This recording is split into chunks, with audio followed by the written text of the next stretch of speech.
olunaku lwokyayo ekibi obanga omusiru kubanga sitaani ssebo naye amanyi waateegera.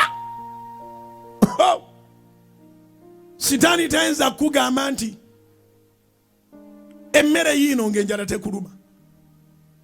Yalumba mukama waffe mu njala eri esembayo n'amugamba oba oli mwana wa Katonda fuula amayinja gano omugaati olye. Luka essula 4 olunyiri olwokuna.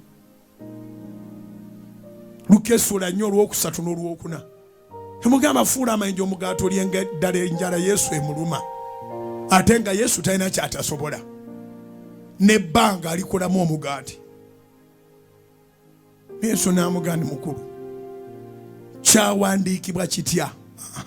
Kyembagamba nti okumanya Katonda olina kumanya byawandiikibwa.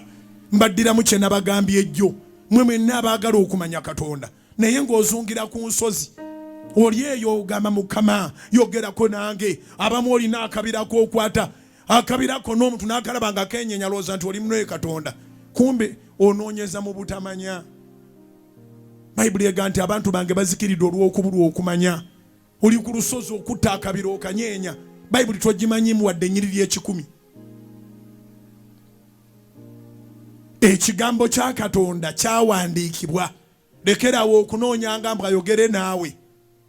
Ajja kwogera naawe ng'ofuuse mukwano gwe n'omukwano mugenda gwestablishinga kuyita mu kiwandiiko kino Bayibuli. Yesu n'agamba Sitaani nti kyawandiikibwa. Bw'oba tomanyi byawandiikibwa oli mu kabenje. Ekyawandiikibwa kino Bayibuli kituyamba okuwangalira mu bulamu bwe tulimu. Naye ate era ye maapu yetuyingiza mu ggulu. Kati gwagamba nti ndi mukristaayo, ndi mulokole, ndi mukristo naye nga tomanyi byawandiikibwa, gwe maapu ye erikomyawa. Koota ya maapu gy'olina olowooza yeri kutuusa ku destination. Oliraba abangi gye bagenda ogoberere ojja kuzikirira.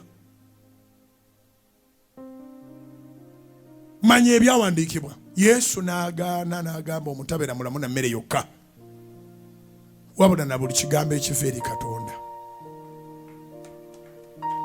Weetaaga kigambo kya Katonda kye kikufuula omulamu.